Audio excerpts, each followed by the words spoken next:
home crowd. Hey. Hey. Good afternoon, everybody, and welcome once again to the World Economic Forum. My name is Hadley Gamble. I am CNBC's senior international correspondent and anchor based in the Middle East, and I'm thrilled to be joined by this esteemed panel of guests, Your Highness, Your Excellencies. Thank you so much for joining us today. One of the things, obviously, that we want to focus on in the next 45-ish minutes, and I may push it a little bit further out, fair warning to everyone, is the new security architecture of the region. And I want to take just a moment and ask the panelists to think about a little bit more broadly what we're seeing happening in the world today. Briefly, if you could tell me, yes or no, whether you believe that the West's handling of the Ukraine crisis is going well. Yes or no? Your Highness, I'll start with you. So we're diplomats and we never give yes or no answers. You know that. But I have to try. So I applaud you for trying, but like all complex situations, this one also has nuance. So it is a very complex situation. It's an important point in world history. And I don't think we can judge all of it now. What we need to do is work towards addressing all of the challenges that arise from this crisis. And they are not just the immediate challenges related to the suffering in Ukraine, but they are also challenges related to the world economy, food security, etc. And it goes well beyond that, including how do we maintain trust and faith in the world system? And that's not just about a response to what's happening in Ukraine. It's also how we have a dialogue about these things. And you know, we had a very interesting conversation earlier. I was part of it. You know, one of the panelists mentioned that that some of the Western companies, some of the Western countries got a response as, you only talk to us now. When this crisis happened, where were you before? And I think, especially in the developing world, you're going to have that response. So I think it's important that we continue to work on a strong dialogue to address not just this crisis, but others. Sorry, that's not a yes or no answer. Your Excellency.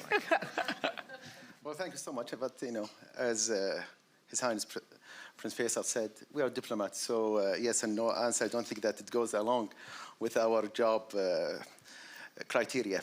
But, just to put it in another angle as well, it should be a holistic approach as well.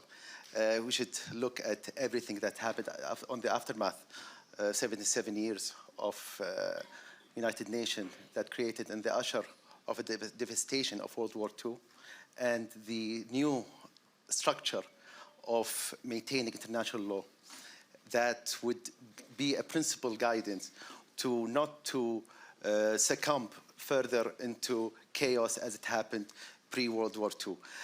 If we go and see with all of the crisis in the world, but especially in the region, and especially with the Palestinian crisis, where we see that there is a flagrant violation of international law.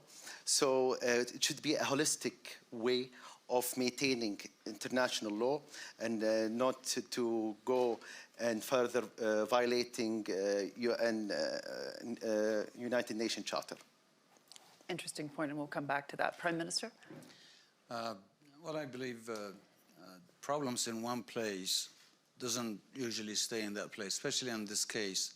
The impact that the war has had on the rest of the world is very obvious. So you can't solve a problem by ignoring the other problems, especially that now we are all facing this food security problem.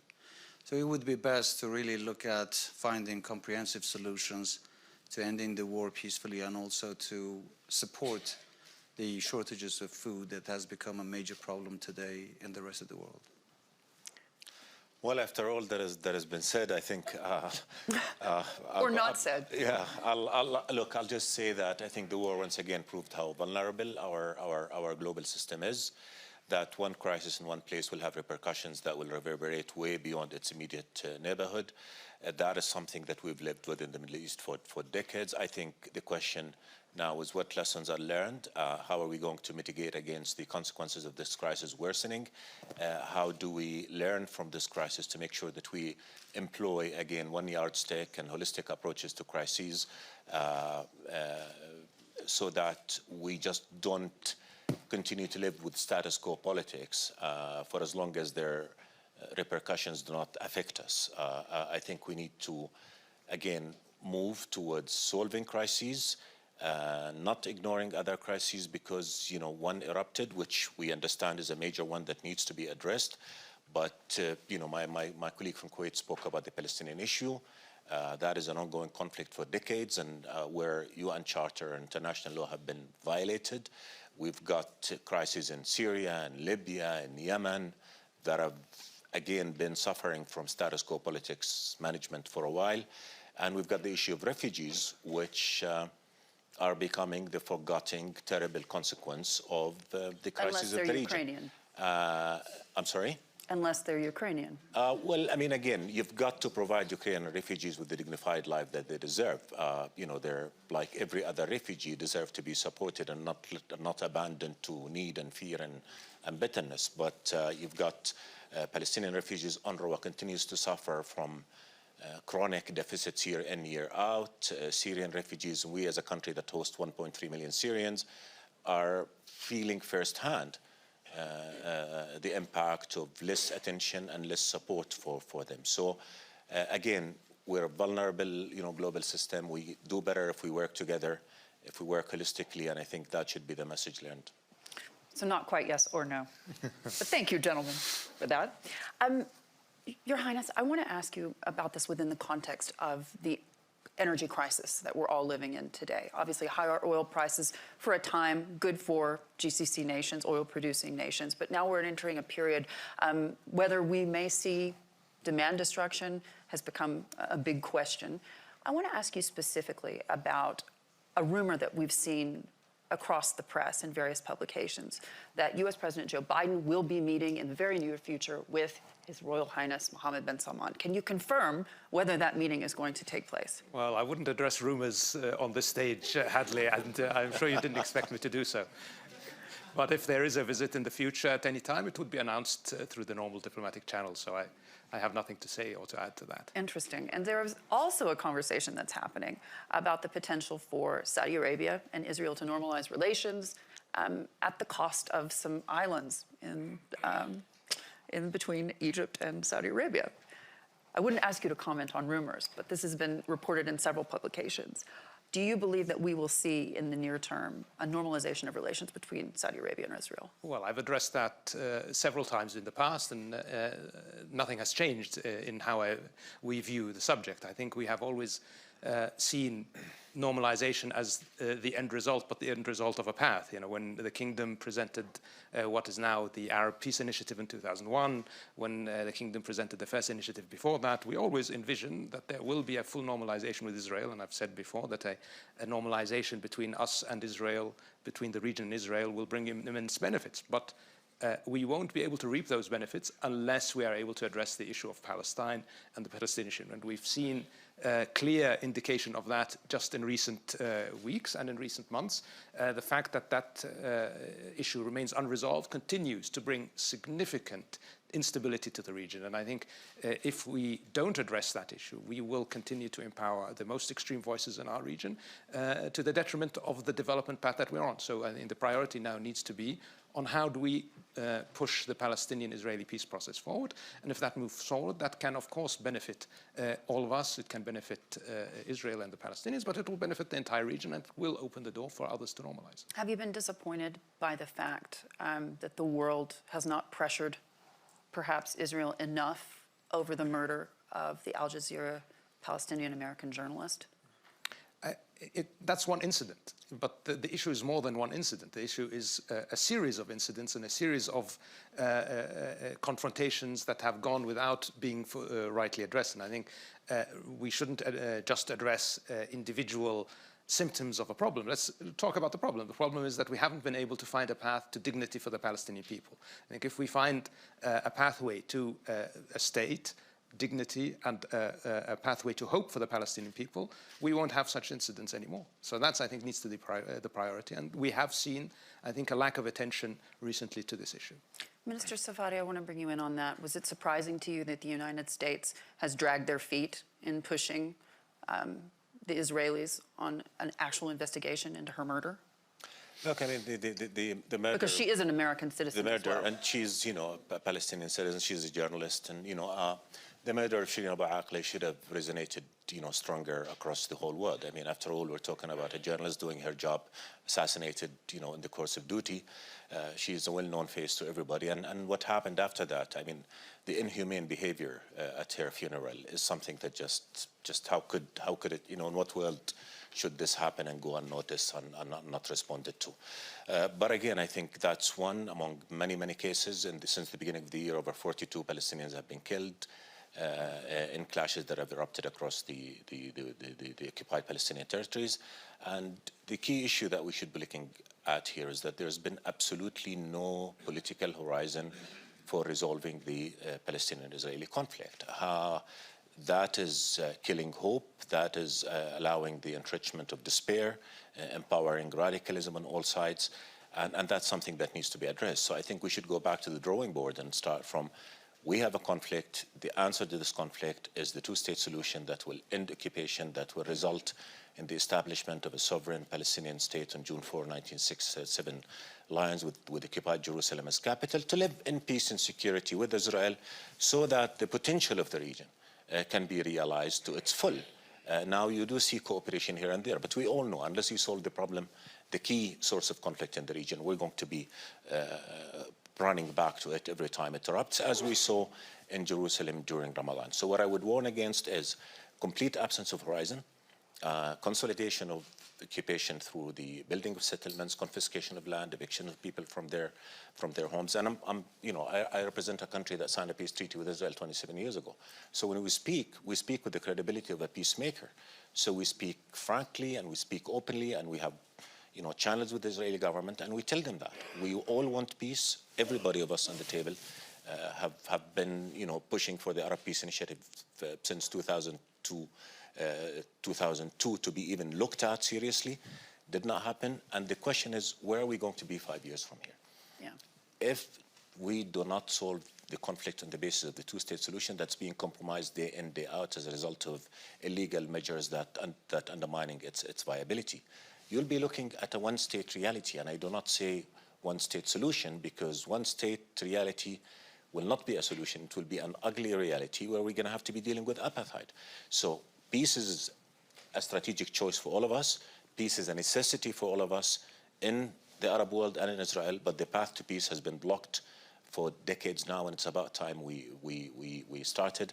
And on Shireen Abu Akleh, I mean, a very tragic loss, and a thorough investigation should be held to make sure that the murderer, the killer, is held accountable in a. Was it surprising to you that the UAE hasn't been pushing the Israelis on this as well? UAE has not been pushing the Israelis. No, I mean, on look, this as well. the UAE did take a very strong stand on that. All of us took a very strong stand against the encroachment in the Haram, into the Al-Aqsa, Al-Masjid al-Sharif. All of us are condemned this as a murder, and all indications are, all facts are, all eyewitnesses are that she was killed by an Israeli soldier. But should that put a halt, in your view, on the billions of dollars of infrastructure deals that are going forward now? That should make sure that the whole world act in consistence with our declared values. What applies to Ukraine should apply to Palestine, should apply to Africa, should apply to Europe, should apply everywhere. We need a value-based and a rule-based international order, and in order for that to dig roots, it should be applied equally to all. Yeah. Your Excellency Al-Sabah, I want to come to you now and just ask for you to perhaps comment specifically on this idea of a new security architecture for the region. Do you still believe that Saudi Arabia is the de facto leader of the Middle East in terms of policy? And what does it look like to you in the coming years as we battle a food security crisis, as the oil dynamic begins to shift to perhaps more carbon neutral or carbon friendly practices across the GCC countries? Are we still going to be seeing a lot of these GCC nations taking their cue from Saudi, or will they be taking their cue from the UAE? Well, we are all members of GCC now for over 40 years, and for 4 decades that we have worked not only for prosperity in our region, but also around the world. Definitely, we were safe harbor during very treacherous times, either during the Iraq-Iran war, during the invasion of Kuwait, during the 9/11 crisis, during the economic crisis back in 2008, 2009, and even during the so-called Arab Spring. We were always, as a GCC and as a six-member state, we were always contributor for peace and security around the world. Of course, Saudi Arabia, we have the foreign minister who's here, so he can even talk better about his country, but Saudi Arabia is a major country in the GCC and in the region and in the world, and it have its toll in playing and securing the world. So we work but there are differences of opinion between GCC nations. I'm sorry? The UAE and Saudi Arabia don't always align on certain questions. I mean, he's here. I mean, he can definitely. He's just adjacent. He doesn't want to answer me. That's why I'm asking. But feel free to weigh in, Your Highness. But let me tell you one thing. Let me tell you. Back a year ago in Al-Ula Summit, where some dark times in our history in GCC, where there was a rift. And now the rift is no longer there. And we are working, and GCC is back in the game, in world scenery, again, to put its imprint for peace and security, and a contributor for even, as you have mentioned, about the challenges now in the energy sector. Now, as you have mentioned, the energy sector, and now there is a rise of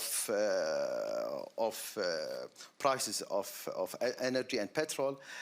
We are responsible countries around the world, and we work, even with OPEC Plus and even with OPEC, to maintain the prices, so it can be in the benefit of the oil producer countries and also with the receivers. So we work as responsible countries around the world for the benefit of all.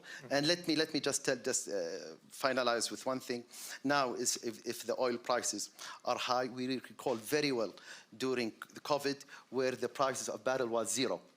And we have taken our responsibility for that. So regardless of the fluctuations of prices, we will always be responsible in this matter. So I'll pick up, if you don't mind. I would say I think the GCC is more relevant than ever.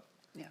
I think we see, with all of the turbulence going around the world, that it's very important to have a unified position. And in our region especially, the GCC is one of the few functioning mechanisms that continue. We have a very strong mechanism to build consensus within the GCC. We are improving that mechanism. And we have seen, I think, in the last few months, a very, very strong, after the Ula Summit especially, working towards building unified positions, whether it's on issues like Afghanistan and other areas where we as GCC states have focused on addressing international challenges in a unified way. We have a very strong consultative process within the GCC that helps deliver a unified position and response. But there are differences of opinions on Sure. places like Libya, for example. There are You always see very conflicting narratives there. I don't know about conflicting narratives, but there are differences of opinion. There are differences of opinion in any bloc. I mean, you cannot have a group of nations. Yes, but when you're sending and putting weapons on the ground on opposing sides in the same country, in an oil-producing nation, thereby potentially upending energy markets as well, one has to wonder. Yeah, I mean, that's your characterization, but Is it? It is definitely your characterization. I would say that when it comes to Libya, when it comes to other places, the GCC as a whole, and my impression is of the member states are focused on helping the Libyans come to a stable situation. We have seen significant progress recently that has now, unfortunately, been somewhat backtracked by the fact that we have two competing governments, and I hope that that can be addressed. Weaponized and financed by... Look, Libya has its own access to finance, so I don't think that's really the factor. But let's not focus on Libya. I think we have to have a focus on the fact that we as GCC states are trying to deliver a much more stable, much more secure region that can also help serve the stability of the global community. And here, I think the GCC have played historically and are playing now a very, very responsible role. It includes issues of energy security, but goes well beyond that. And we have contributed even in the response to COVID-19. The GCC states were very much in the forefront, whether it's in debt relief for developing nations, whether it's in financing the distribution of vaccines to developing nations. All of these issues, we have been on the forefront. So the GCC has delivered great value to its member states, but also to the international community, and I'm confident that it will continue to do so. When we spoke just a few months ago at the G20 summit in Rome, I asked you about Iran and the progress on the JCPOA agreement. And there is a great deal of concern amongst many of the folks that I speak to that the Biden administration will be willing to get a deal at any price in order to offset what we're seeing happening in the energy markets. Is that a concern for Saudi Arabia? And do you still consider Iran to be the greatest threat to stability in the region, in the broader Middle East? So in Saudi Arabia, and I think it's the same in the other GCC states, we are very much focused, Vision 2030 and other elements, on delivering a vision of the future that is built on hope, that is built on prosperity, that is built on development, that is built on cooperation. And this is a message that, as I say, we in Saudi Arabia, but also the other GCC states who all have their individual visions for the future that are very much in that same vein, are trying to send to our region, including to our neighbors in Iran. Our hands are stretched out. We are trying to send the message that going into a new era of cooperation in the region can deliver benefits for all of us. Now, that does need a decision. It needs a decision in Iran to sign on to that vision of a much more prosperous, cooperative future. Can that happen? We are in dialogue. All of the GCC states have a strong, active dialogue with Iran. We coordinate very closely on that dialogue. We talk to each other about it. And we have made some progress, but not enough. We continue to encourage our neighbors in Iran to lean into what can be a very, very important sea change in our region.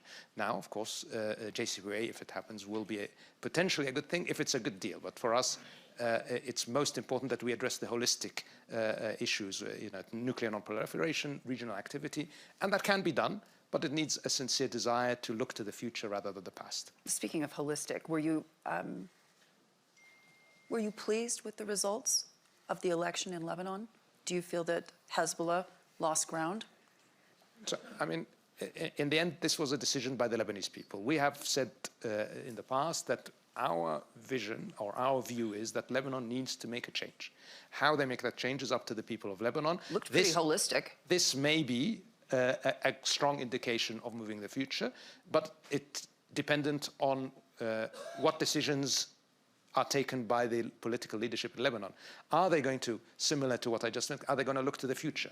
Are we going to have real reform, real economic? Lebanon needs very, very important economic reforms. Are we going to see that? Are we going to see real political reform that reimposes the authority of the state, that brings back the legitimacy of state institutions, combats corruption in a real, sincere way?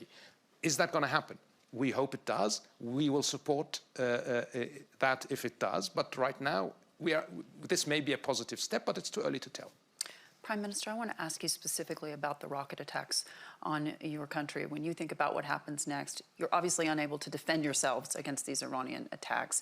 Your partners here in the GCC countries are essentially saying to you, we are having ongoing conversations with folks in Tehran. What is your message to them? Can they help you in order to get yourselves out of this situation? I think we have to look beyond just one particular incident. We have to look at the security of the region as a whole and see what's going on. Of course, these attacks are the results of the lack of understanding and sometimes the ambitions of some countries, the influence in the affairs of other countries. And also, in the elections that we had last October in Iraq, people casted their votes and they decided what kind of Iraq they want. Alliances were made, and there were, of course, as any democratic election, there are winners and losers. The winners, unfortunately, haven't been able to form the government because very uniquely, I mean, it's in Iraq, this is the only example I know in the world that unless you have 2/3 of the parliament votes, you are unable to form the government. So this attack also could be interpreted as pressure on the members of the trilateral alliance that happened between the Kurds, the Sunnis, and the Sadris to withdraw from the alliance. And also it is another message that the increasing influence in the country will continue. Unfortunately, to limit such attacks, it requires collective effort by all the members in the region. And I would also go beyond that and ask for the support of the international community. Most specifically, the United States. The United States, Europe, and every country that has a stake and has interest in the region must also respect the sovereignty of the country. In Iraq, we are trying to regain the independency of the decision-making process in the country. And these efforts are really to make sure that the increasing influence in Iraq will continue without any changes. So all we've seen so far is just wishing and hoping for some sort of solutions, but not any major actions have been taken to put Iraq back on its right track so that it can defend itself and it can defend its sovereignty so that it won't be an open ground for missile attacks or political, let's say, influence or games between different parties, some of them being proxies and representing different agendas outside of Iraq. Minister Safadi, I want to ask you specifically about what's happening today in Syria. You mentioned the refugee crisis, obviously, that Jordan has been dealing with now for years, not getting the help, frankly, that they deserve. Beyond that, do you believe that the normalization of ties with Bashar Assad that we're seeing amongst some of the members of the Middle East countries is a good thing, an inevitable, perhaps, conclusion to this crisis? And at some point, we're talking about a timeline here. Do you believe that you will ever see these Syrian refugees headed home? Look, if we're talking about what's good, let's talk. What is not good is for the status quo to continue. And unfortunately, for the last few years, we've seen status quo politics. Syria is no longer a major headline, nor are refugees. And again, I believe the title of our session today was new security structures. And my 2 cents on that is that before we look at security structures, we need to look at the sources of threats in the region. And the continuation of crises, including the crisis in Syria and beginning with the Palestinian issue, is a major source of threat because that's impacting almost everything else. Now we have food security, now we have disruption of the supply chain, we have water challenges, energy challenges. All these are sources of threat, but among them as well are about 3 million Syrian kids of school-going age who are not going to school. And if we look at Iraq and what happened in Iraq, the generation that became Al-Qaeda is the generation that lived under the conditions of bitterness and abandonment and ignorance and no horizon. So when we look at Syria 11 years into the crisis, where are we going? Again, it's easy for somebody talking from 10,000, 5,000 miles away to, sort of look at it from a different perspective than we in the region. We have 367 kilometers of border with Syria. In the past few years, the biggest threat was terrorism, Daesh. Now the biggest threat is the smuggling of drugs into Jordan and across Jordan into Iraq and Kuwait and Saudi Arabia and elsewhere. So I think the question is not normalize or not normalize. The question is, do we continue with status quo politics, which means the crisis continues to deepen, the suffering it's causing continues to affect more people. I believe the United Nations study was about 12 million Syrian kids are malnutritioned at this point. So we believe that we should really, again, look at the interconnectedness of everything in the region. We should, with Syria, we should accept the fact that the crisis cannot continue and we have to solve it. We all agree that the only answer is a political solution, so we should encourage that political solution. And to be honest, it's incomprehensible that everybody gets a seat on the table in Syria except for a collective Arab role when we are the most affected by it. So what we in Jordan have been calling for a while is that we need to come up with a mechanism that would allow us Arabs to play a collective role in efforts to bring about a political crisis to the Syrian people and bring back the focus in relation to Syria to be about Syria and the Syrian people rather than it being a battlefield for competing regional and global agenda. And the same thing applies for everything else. So I think it's about time we in the region took control of our own issues, worked together, and started addressing them in ways that are conducive to solving crises and creating better futures that we all seek for our people, and allow all of us to pull all our resources as neighbors, as brotherly countries, as to work as a team, really, to be able to address all those challenges, because they're interconnected. I spoke of drugs. The first stop for drugs is Jordan. If they make it through Jordan, Saudi Arabia is going to have to be dealing with them. Yeah. And the same thing from Saudi, they'll go to Kuwait, to Iraq, to elsewhere. So we need to look at that. And again, that brings me to Lebanon. And I think the bottom line is Lebanon should not be allowed to collapse. I mean, ultimately, it's up to the Lebanese to take, again, to fix their situation. We have the new elections now, which produce different results, but still allowed for a very complex kind of situation.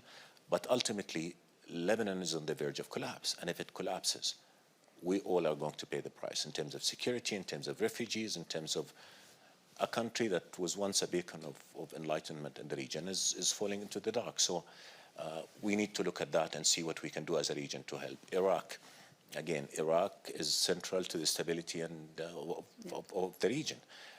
It has come a long way from the war and the Daesh control. It defeated Daesh with tremendous sacrifices. Now, what is the next step? We need to help Iraq stabilize. We need to help Iraq mitigate against interferences in its own affairs, and because we will all pay the price. So I think if we talk about any security structure to the region, I think it should start from a clear baseline where we identify sources of a threat and see how we can all work together into them, taking into a fact that some of it we can solve on our own, some of it will require the cooperation of our partners and neighbors, and that's something we're all trying to do. Your Highness, I want you to weigh in on that one, because first question would be, would a man who has been referenced as the butcher be welcome in Saudi Arabia? And I'm talking about Bashar al-Assad. And also, a little bit more broadly, His Excellency was mentioning the collapse of a sovereign state, which is, of course, Lebanon. Should it be allowed to collapse, what would Saudi Arabia be willing to give to ensure that that doesn't happen? So state collapse is, of course, a concern, and we have to work to avoid it in our region, elsewhere. But as His Excellency mentioned, in the first instance, it's up to the people of Lebanon. It's up to the political leadership of Lebanon to take the hard decisions that can help avert that collapse, because there are real reforms that can take place that can avert that collapse. And if those reforms take place, we will look at what is potentially within our sphere of capacity, and others, I'm sure, will do the same. I will just concur with Ayman on the issue of Syria. I think status quo is not viable, and we do need to find a way forward. We need to find a way towards pushing forward the political process that has been stalled for a long time. We need to find a way to address the issue of refugees that is not just a human sacrifice to those Syrian civilians and the education of the young generation, but it's also a significant threat in Lebanon. Part of what's contributing to the potential state collapse is the burden of the Syrian refugee population. Jordan, has given a huge sacrifice in hosting the number of refugees that it's hosting. Other countries in the region are doing the same. So we need to find a way to address it. Pretending that the problem isn't there, pretending that the current way of addressing it might work, is not an answer. Yeah. So what's the approach? I think that's if the price of that is inviting him to Riyadh, would you be willing to do that? I mean, that's an oversimplification. Just because it's not. But the conversation has to start. Sure, but it doesn't start there. It starts more about, what's the Arab role? What's the engagement that works? What's the potential to push the conversation forward? But it's been years now. I would have assumed that you guys would be already on that page. If I may just add on, look, I mean, we all have a benchmark when it comes to solving the crisis. It's Resolution 2254. We need to start looking into it. We need to engage. Doubling down on scenarios that have gotten us nowhere are not going to help. What do we do? Now what we're seeing, complete stalemate, situation worsening, the people that are, supposedly all of us are there to protect. But it's been a bad situation that's been are worse suffering a long more. time. But that's what I'm saying. It's about time we addressed it, and we cannot double down on approaches that did not work. We have to be creative, and we have to put Syria, the interest of Syria and the Syrian people first. I'll give you one example. In Jordan, 50% of Syrian refugees are under the age of 15. It means they don't know their country. Are they going back anytime soon? Isn't it our duty to create conditions conducive for them to go back? What is, even from a moral perspective, what's more immoral?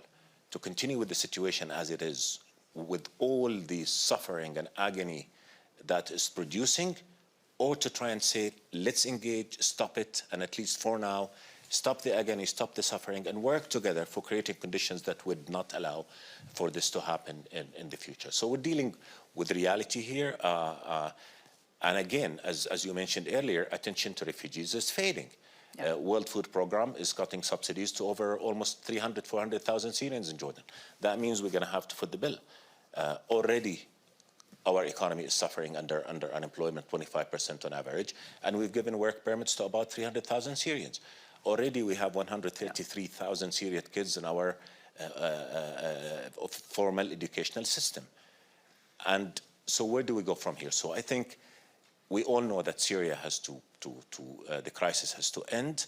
We all know that there's only a political path, and engagement is the only way, benchmarked engagement that is, benchmarked against set of principles that we all believe in and set of targets that we all want to achieve. And we start that political engagement. Otherwise, if somebody has a better alternative on the table, let them put it and discuss it with us, and we're always open to any discussion that makes sense. Yeah.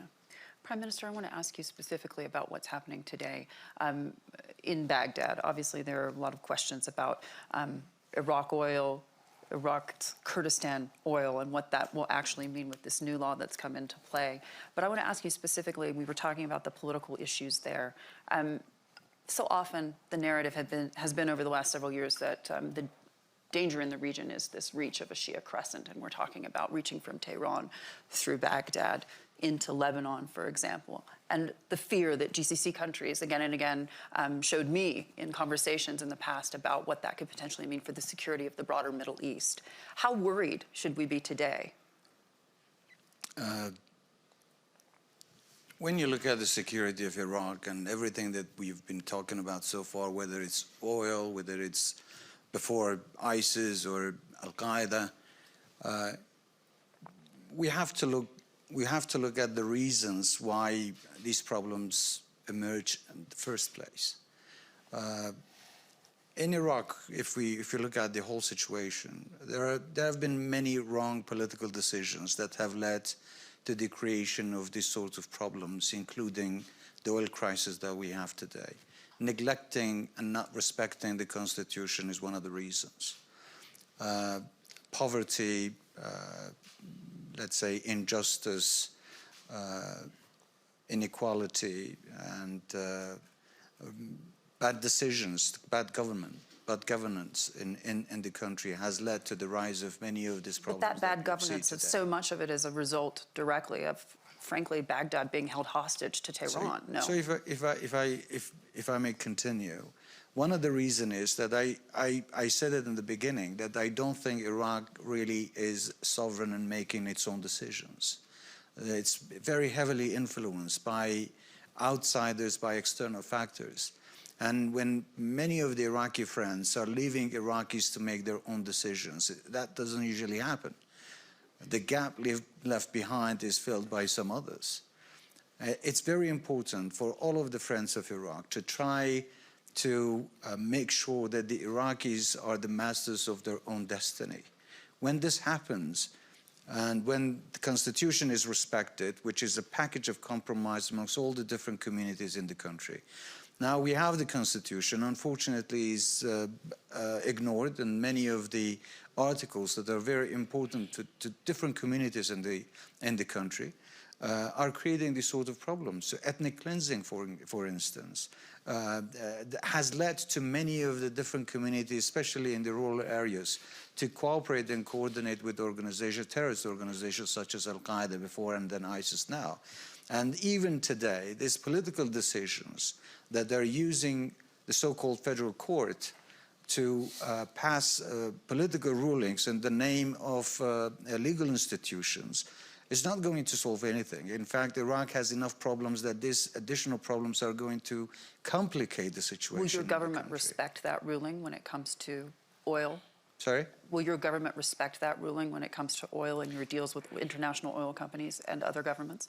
No, our government, for authorities in the KRG, the presidency, the Kurdistan Regional Government, the judiciary, and also the parliament, have rejected the ruling because we think this is a political ruling. It's not a constitutional ruling. This is a court that wasn't formed and established based on the constitutional norms and ways that it was supposed to be. So this is definitely a political decision made by a so-called legal institution. Yeah. So no, I mean this is not an area where we believe we can accept, because this is violating our constitutional rights. To us, constitution goes above any court ruling, and we are definitely going to abide by the constitution, respect the constitution, fulfill our duties, but also demand our rights the way they are stipulated in the constitution.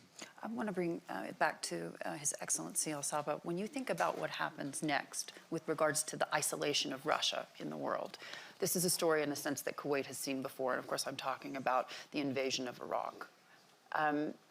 We have seen in the past what it is to isolate a dictator, to implement economic sanctions. Do you believe that the West is getting it right, or are they failing to learn from history? Well, it is not as easy as saying it's the West. What we have all agreed on is that any violation of international law, any acquiring of or changing of borders by power is rejected by the whole international community. Using force rather than using dialogue is rejected. It was rejected 70 years ago when the United Nations was established, and it's rejected now, especially in the 21st century. So in this way, we are talking about respecting sovereignty, respecting the right of each and every country to be independent in its decision-making process. This is all of the values that we have been entrenched in the whole international system to not only to safeguard the rule of law, but also to protect all of the countries that are around the world, but especially small countries such as Kuwait and other countries, not to, as I have said, to succumb to law of jungle or to succumb into chaos. So for us, it is not as easy as saying the West. We are talking about the whole structure of the whole scenery of the international community by maintaining international law and not violating it. Minister Safadi, just to weigh in on that, I mean, you were talking about the food crisis, and that's something obviously that across the region we're all very concerned about, whether we're talking about Egypt or Jordan, Lebanon, of course. People literally are actually starving in that country at this point. 20 million tons, I'm told by the Ukrainians, of grain are stuck in their country. The Russians are stealing some of it. They're unable to get it out by ship. The Europeans are attempting to do something whereby they would be able to get that into international markets. But at this point, do you believe that when policymakers are looking at what they should be doing next with regards to Ukraine, with regards to Russia, should the entire world be held hostage, in your view, to the West's perception of what Ukraine's sovereignty should look like at the cost of people starving? Because we're talking about famine at this point in some countries.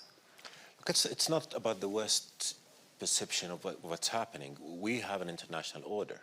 We have a UN charter, and the global sort of system has been there for decades, and it identifies what's right and what's wrong. And you know, we stand in principle. Do you see it as a double standard? No, but though? we stand in principle against the invading of a foreign country, against violating the sovereignty of a foreign country, against violating the territorial integrity of other countries, because that's a position we've taken vis-a-vis, every other conflict. I mean, Kuwait took that position. We all took that. Palestine is an ongoing issue. So we have to be consistent with that. That said, we have to look beyond the immediate consequences of the crisis. I think we have yet to see the worst of the impact of the Russian-Ukrainian crisis. As you said, in terms of food security, you're looking at food commodity increases as well. You're looking at disruption of supplies. You're talking at energy prices for a country like Jordan that is totally dependent on inputs of oil. I mean, the increase in oil prices is a major, major problem with which we're going to have to grapple at a time when we're initiating, economic reforms that require, more flexibility in the market. Look at the bond market, for instance, global.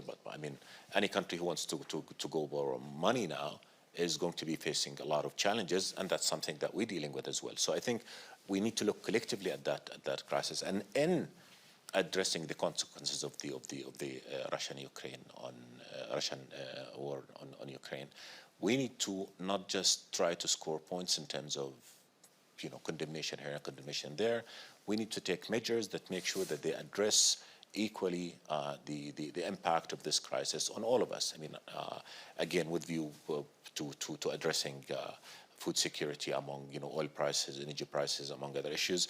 We were just in a session where people who know way better than me on the economy are talking about growth that's going to be very, very weak compared to inflation that we're going to be seeing. Yeah. We're going to be managing inflation and growth at the same time, and that's going to be difficult without having the tools to do so. So all these are problems, and again, the interconnectedness of our globe needs to be sort of acted upon more practically in terms of making sure that everybody gets a fair chance in terms at dealing with those challenges. So it's not really a question of a perception here, a perception there. There is a reality. The reality is this war is going to affect all of us, and the reality is all of us need to work together in order to be able to address it. And then again, in our region in particular, I think all of us are realizing more and more the importance of us coming together to address common challenges and to maximize, sort of value on whatever we do in terms of energy, water, resources, environment. We're so close. Sometimes people do not understand that the distance between Damascus and Amman is less than 250 kilometers. So we're one region, and I think the good news from the region is that, again, what His Majesty has been referring to is that we're all more cognizant now of the need for us to come together and work together. Again, to try and mitigate against the consequences of those crises on us. So it's work in progress, but next year is going to be tough.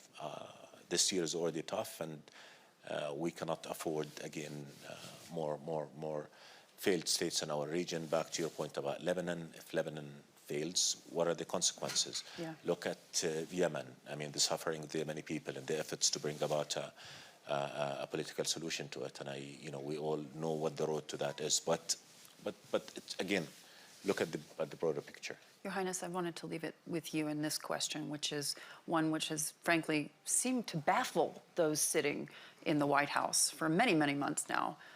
Is there anything that the Biden White House could offer Saudi Arabia today that would change your view on oil production, would get more oil into the market?